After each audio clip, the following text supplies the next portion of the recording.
तो आज हम देखने वाले वैदिक सभ्यता का लेक्चर नंबर आपका 5, जिसमें आज का टॉपिक होगा ऋग वैदिक काल के भौगोलिक विस्तार। तो देखिए आपका है, देखो जी, नॉर्थ में मतलब है क्या, उत्तर में विस्तार कहाँ था, तो तुर्कमेनिस्तान तक। कहाँ था? तुर्कमेनिस्तान तक। और फिर आपका दक्षिण में विस्तार कहाँ था, अरावली पर्वत तक। फिर पूर्व में विस्तार कहाँ था, तो पश्चिम हिमालय तक, पश्चिमी हिमालय तक। फिर आपका पश्चिम में विस्तार कहाँ तक था, कहाँ तक जी, अफगानिस्तान तक। कहाँ था जी, अफगानिस्तान। ठीक है, तो आपसे पूछ लिया जाएगा कि मतलब ऋग वैदिक काल का भौगोलिक विस्तार क्या था। तो यह आपसे ऑब्जेक्टिव पर क्या आएगा कि उत्तर में ऋग वैदिक काल के समय ना उत्तरी सीमा क्या था, तो तुर्कमेनिस्तान। फिर आएगा कि दक्षिणी सीमा क्या था, अरावली पर्वत। पश्चिमी सीमा क्या था, अफगानिस्तान। पूर्वी सीमा क्या था, हिमालय। दो को याद कीजिए पहले। उत्तरी सीमा क्या है, तुर्कमेनिस्तान। दक्षिणी सीमा अरावली। उत्तरी तुर्कमेनिस्तान और दक्षिणी अरावली पर्वत।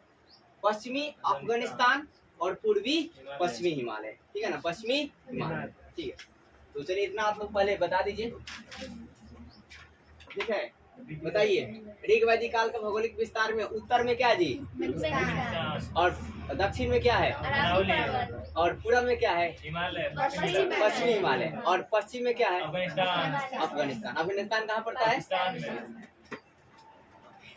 अब देखिए बात आप याद रखिएगा कि मतलब अफगानिस्तान में गंगा यमुना पश्चिमी सीमा, क्या जी, पश्चिमी सीमा में है। गंगा यमुना जो नदी है ना, वो किधर बहती है, तो पश्चिमी सीमा की तरफ है। ठीक है, और किधर भाई, किस इलाका में, तो यूपी। अब भाई क्या इससे स्पष्ट होता है कि ये लोग नदी, ऋग वैदिक काल के जो लोग थे ना, या वो नदी से परिचित थे, लेकिन अधिक महत्व नदियों का नहीं था। ठीक है, हाँ, तो है क्या कि देखिए मतलब गंगा यमुना जो है, मतलब नदियाँ जो थी पश्चिमी सीमा में थी। ठीक है, पश्चिमी सीमा मतलब अफगानिस्तान की, अफगानिस्तान की साइड में थी। किधर इलाका, भारत का कौन इलाका पड़ेगा, तो यूपी का। अब इससे स्पष्ट होता है कि नदियाँ से लोग ये परिचित थे, लेकिन नदियों का अधिक महत्व नहीं। अब भारत में इसका विस्तार कहाँ का, किस किस राज्य में था, किसका भाई, ऋग वैदिक काल का। ऋग वैदिक काल का भारत में विस्तार कहाँ का था, पंजाब, हरियाणा, जम्मू कश्मीर और दिल्ली, उत्तरी राजस्थान नहीं क्या जी, उत्तरी राजस्थान और पश्चिमी यूपी। ठीक है ना, पश्चिमी क्या जी, हाँ, यूपी मतलब उत्तर प्रदेश। तो भारत में विस्तार क्या है, पंजाब, हरियाणा, जम्मू कश्मीर, दिल्ली। फिर क्या आपका उत्तरी राजस्थान और क्या जी, पश्चिमी यूपी। याद है आपको? और पश्चिमी यूपी में ही क्या, गंगा और यमुना के मतलब है क्या प्रमाण मिला है ऋग वैदिक काल में। ठीक है, और यहाँ पर मतलब है क्या, मतलब ये लोग परिचित थे लेकिन अधिक महत्व नहीं। नहीं, ऋग वैदिक काल का, किसका जी विस्तार, ऋग वैदिक काल का बता रहा हूँ विस्तार।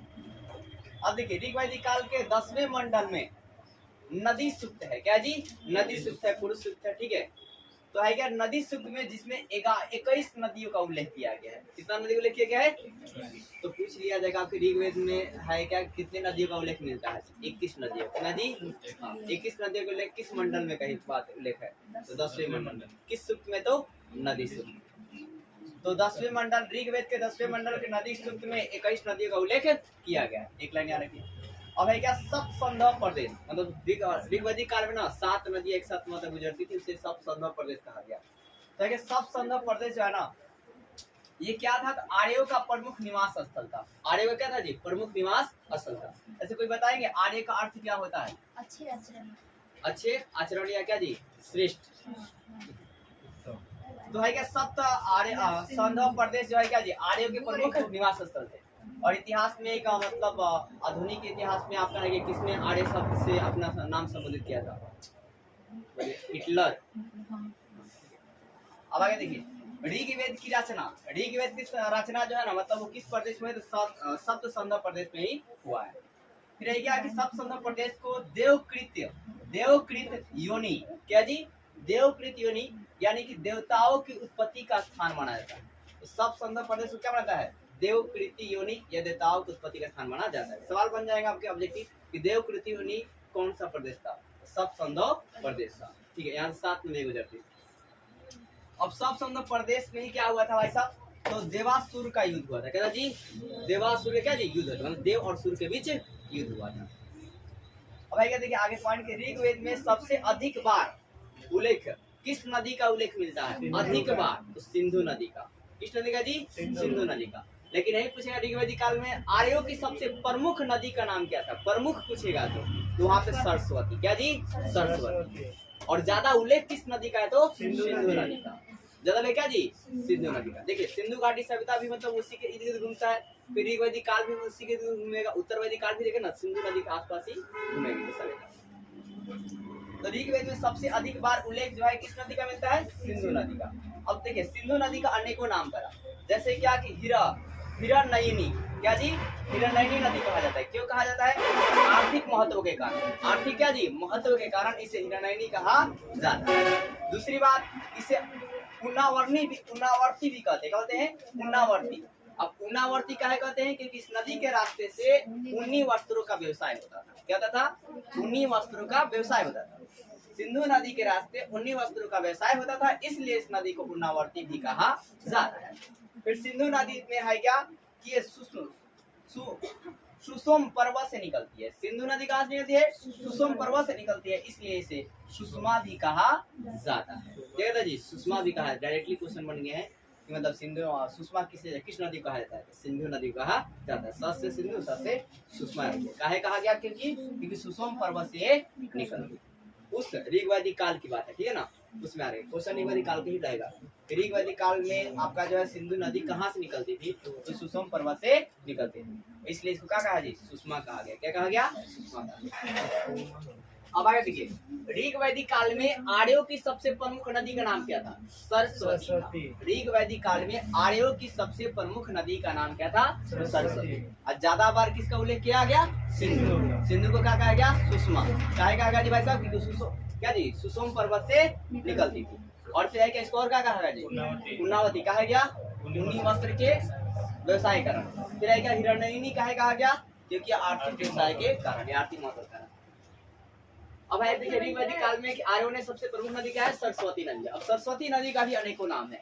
क्या है तो नदी तमा था, क्या जी, नदी तमा, देवी तमा, माते तमा भी कहा जाता था। क्या जी, नदी तमा, देवी तमा, माते तमा कहा जाता। तो एक दो वर्ड है ना, आप मतलब सोचकर उसे रिलेट कर दिया। सरस्वती तो माते तमा, भाई माता तो है ना, देवी भी है, देवी तमा, ठीक है। फिर अब क्या जी, नदी तमा, ऑलरेडी सरस्वती क्या जी, नदी है, नदी तमा, तमा वर्ड आपको रिलेट करना, ठीक है। अब आगे देखिए, नदी तमा जो है काहे कहा गया, क्योंकि ये एक स्थान से नदी जो है एक स्थान पर दिखाई देती है और दूसरे स्थान पर अदृश्य हो जाती है। दूसरा स्थान क्या था जी, अदृश्य मतलब नहीं दिखाई देती है, मतलब एक जगह दिखेंगे फिर उसके बाद पता चलेगा वो नदी जो है नहीं। अब आगे देखिए, अफगानिस्तान में जो है मतलब है क्या, कितने नदियों का उल्लेख मिलता है, तो 4 नदियों। क्वेश्चन बन जाएंगे, ऋग वैदिक काल में अफगानिस्तान में कितनी नदियों का उल्लेख मिलता है, तो 4 नदियों का उल्लेख मिलता है। कौन कौन, कुंभा, क्रुमु, सुवास और गोमती। गोमती, कुंभा, क्या जी, क्रिमु, और क्या जी, सुवास और गोमती। अब कुंभा का आधुनिक नाम क्या है, काबुल। क्रिमु का आधुनिक नाम कुरम। क्रिमु का क्या जी, कुरम। कुंभा का काबुल तो आपको याद, क्रिमु का जी कुरम, और सुवासत का स्वात। सुवासत का क्या जी, स्वात है, और गुमती का गुम। दो को आपको याद होगा, कुंभा का काबुल और गुमती का याद रखना, क्रुमु का कुरुम। यहाँ भी क्रुम मतलब ऐसे टाइप का है, आप रिलेट कर लीजिए। क्रुमु क्या जी, कुरम, और स्वात का क्या जी, स्वात, स्वात। अब आगे आप याद रखिए, ऋग वैदिक काल के पर्वत। ऋग वैदिक काल क्या जी, पर्वत। तो पर्वत देखिए आपका है क्या, मतलब पर्वत में यहाँ पश्चिमी हिमालय की जानकारी थी। पश्चिमी हिमालय का था जी, जानकारी था, परंतु पूर्व हिमालय की जानकारी नहीं थी। आपसे पूछ लिया जाएगा कि ऋग वैदिक काल में क्या निम्नलिखित में कौन सा सही है, ऐसे तो क्या पश्चिमी हिमालय जानकारी थी, पूर्व हिमालय जानकारी नहीं थी, दोनों सही था, इनमें से कोई नहीं। तो क्या होगा जी, पश्चिमी हिमालय जानकारी था, पूर्व हिमालय जानकारी नहीं था, तो क्या होगा, दोनों आंसर हो जाएगा। अब है क्या, देखिए पश्चिमी हिमालय को क्या कहते थे, तो हिमवंत कहते थे। क्या कहते जी, हिमवंत कहते थे। पश्चिमी हिमालय को क्या कहता जी, हिमवंत कहा था ऋग वैदिक काल में। हर बात आप ऋग वैदिक काल याद रखिए। अब है क्या, ऋग वैदिक काल के पर्वत के जो है उसकी चोटी भी थी। अब वो कौन कौन चोटी थी याद रखिएगा, मुंजवंत, क्या जी, मुंजवंत, और क्या था, शिलामत, मुंजवंत, शिलामत, और क्या है, सरयानाव्रत, क्या जी, सरयानाव्रत, और क्या है, सुसुम, क्या जी, सुसुम।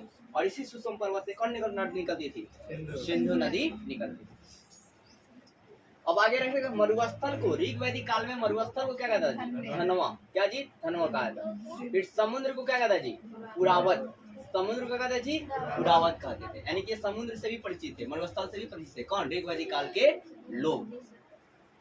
फिर अब सामाजिक जीवन की बात करते थे। ये बातें सिर्फ आपको कहानी जैसा सुनना है, ध्यान दीजिए। जैसे है क्या कि रक्त संबंध, मतलब ऋग वैदिक काल में जो समाज थी उस समाज में रक्त संबंध थे, ठीक है, मतलब भाई बहन का रिलेशन था, नाती पोता रिलेशन थे, रक्त संबंध थे, ठीक है, या सगोत्रीयता था, ठीक है ना, मतलब हमारे वो सगे हैं, ठीक है, वो सगे भाई हैं, सगे फूफा हैं, उस तरह का।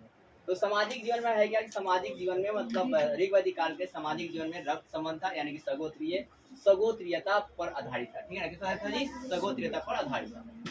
अब है क्या ये लोग जो थे ना यहाँ का मतलब कबीलाई थे, क्या था? नगरीय जीवन नहीं था। सिंधु घाटी सभ्यता में क्या था? समाज नगरीय, मतलब नगरीय सभ्यता थी। लेकिन ऋग वैदिक काल में समाज कैसी थी? तो कबीलाई थी। क्या थे जी? कबीलाई थी, यानी ग्रामीण सभ्यता थी। क्या थे जी? ग्रामीण सभ्यता। अब यहाँ पे सबसे छोटी इकाई, कबीला की जो छोटी इकाई थी वो क्या था? परिवार। और परिवार के मुखिया क्या कहते थे? कुलप कहते जी, कुलुप कहते थे। और यहाँ जो परिवार जो देखने को मिलता था ऋग वैदिक काल में, वो संयुक्त परिवार था। क्या था जी? संयुक्त परिवार था। संयुक्त परिवार प्रथा था। दादा, नानी, नाती, पोते आदि के लिए क्या पढ़ेंगे? नतृत्व शब्द का प्रयोग किया जाता था। मतलब दादा हो, नानी हो या पोता हो, ठीक है, उन सभी के लिए कौन सा शब्द का प्रयोग किया जाता है? तो नतृत्व शब्द का प्रयोग किया जाता था। अब है क्या कि यहाँ पर जो समाज था उसमें समता मूलक पत्ति था, ठीक है, समता मूलक सारे समान है, कोई भी बड़ा कोई भी छोटा नहीं था, ठीक है। और छुआछूत दास प्रथा जो होता है ना, छुआछूत फिर दास प्रथा जो होती है, जाति व्यवस्था का प्रचलन जो है नहीं था, ठीक है। ये सारे समाज के जीवन के बारे में बताया जा रहा है कि यहाँ पे जो है समता मूलक सारे कोई समान नहीं था, छुआछूत या दास प्रथा ऐसी कोई चीजें प्रचलन में नहीं थी। तो क्या वर्ण व्यवस्था जो है प्रचलित थी, वर्ण में क्या जी? प्रचलित थी, परंतु वो आपका जन्म के आधार पर नहीं, कर्म के आधार पर था।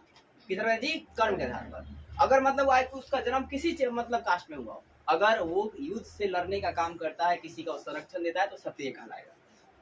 अगर कोई भी वो कास्ट का हो, अगर वो वेद को पढ़ता है, कहीं जाकर यज्ञ करवाता है, तो वो आपका ब्राह्मण कहलाएगा, ठीक है। इसमें कर्म कांड पर बताया गया वर्ण व्यवस्था। तो है आप यार वर्ण व्यवस्था प्रचलित थी ऋग वैदिक काल में, परंतु कर्म जन्म पर आधारित नहीं था। किस पर था जी? कर्म पर आधारित था जी, कर्म पर आधारित था, यानी सभी व्यक्तियों को कार्य की स्वतंत्रता थी। इसका था जी कार्य की स्वतंत्रता। वो किसी भी कास्ट का हो, वो कोई भी कार्य कर सकता है। वो यदि परिवार का है, उसके पास नॉलेज है, तो यज्ञ भी करवा सकता है, और वो ब्राह्मण कहलाएगा। अब देखिए यहाँ पर जो है ना, मतलब है क्या कि जो युद्ध लड़ने का काम जो है ज्यादातर पुरुष करते थे। क्या जी? पुरुष करते थे। तो जाहिर सी बात है, मतलब जो मतलब क्षमता की बात की है वो पुरुष के पास होगा। या जो सत्ता चलती थी वो पितृ सत्तात्मक था। क्या था जी? पितृ सत्तात्मक था। और हड़प्पा सभ्यता में या सिंधु घाटी सभ्यता में जो सत्ता था वो क्या था जी? मातृ सत्तात्मक। मतलब वहाँ मम्मी कम काम करे थी, यहाँ पापा करेंगे, आप पैसे ठीक में रखिएगा। अब क्या महिलाओं के लिए भी समान अधिकार, ऐसा नहीं कि मतलब यहाँ पितृ सत्तात्मक मतलब पूरा मतलब जो बात है वो मतलब महिलाओं को नीचा दिखाया जाता, नहीं, दयनीय स्थिति नहीं थी। तो महिलाओं को क्या था? समान अधिकार। अब लड़की के शादी में उपहार स्वेच्छा अनुसार दिया जाता था, मतलब इच्छा करेगा तो देंगे, नहीं इच्छा करेगा तो नहीं देंगे, ठीक है। अब है क्या कि मतलब इस जो इच्छा अनुसार दिया जाता था उपहार को, इस प्रक्रिया को क्या कहा गया? तो बहुत कहा गया। अगर जी बहुत कहा गया। और देखिए आपका है क्या मतलब दयानंद सरस्वती का नाम सुने हैं? वो क्या बोलते हैं? वेदों की तरफ लौट चलो। तो उसका मतलब ये होता है कि आप मतलब ऋग वैदिक काल की तरफ लौट चलो, यानी कि आप जन्म पर आधारित बात को ना मानकर कर्म पर आधारित बातों को मानो, ठीक है। उनका कहने मतलब ये होता है, इसलिए वो बोले। अब है क्या देखिए, और जैसे माने चाहिए उपहार दिया गया, अब ये उपहार स्वेच्छा अनुसार देना था, इच्छा अनुसार देना था। आगे चलकर क्या हुआ? उपहार मतलब ज्यादा दिलाने लगा, ठीक है, लोग किसी मतलब बहुत ज्यादा देने लगे। उसके बाद ये इस उपहार जो है वो आपका क्या बोलते हैं? शर्त में बदल गया। एक बार क्या जी? शर्त में बदल गया। आज क्या चलता है? शर्त चलता है। इसलिए कहा मतलब वेदों की तरफ लौटी। महिलाएं भी यज्ञ में भाग लेती थी। महिला भी क्या करती थी? यज्ञ में भाग लेती। फिर क्या? विधवा विवाह, पुनर्विवाह, मतलब किसी का अगर हस्बैंड क्या होते हैं? विधवा विवाह मतलब जो मतलब किसी हस्बैंड डेट कर जाते हैं तो उसके बाद वो शादी कर सकते हैं, ऐसा प्रचलन इसमें था ऋग वैदिक काल में। फिर क्या? पुनर्विवाह, अगर मान चलिए विवाह हो गया है, अगर वो तलाक देकर दूसरा शादी करना चाहते हैं तो वो शादी कर सकते हैं, प्रचलन था। इससे स्पष्ट है कि इस काल में समाज में लैंगिक समता पर आधारित था। लैंगिक क्या जी? समता पर आधारित, मतलब कोई भी भेदभाव इसमें नहीं था ऋग वैदिक काल में।